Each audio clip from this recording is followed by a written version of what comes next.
আলহামদুলিল্লাহ, আমার মায়ের পালা মুরগি থেকে একটা মোরগ ধরলো আমার মরিয়ম্বু। এই যে টাইগার মোরগ।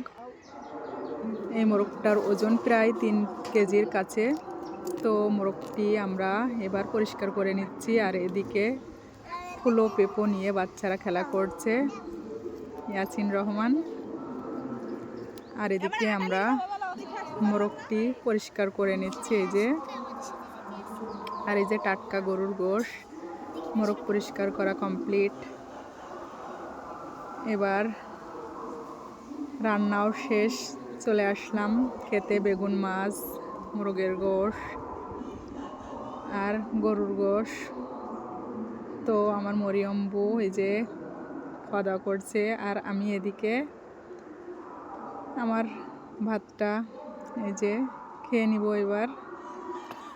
আর এদিকে রাজহাঁসের গোশ নারিকেল দিয়ে মামি রান্না করে দিয়ে গেল।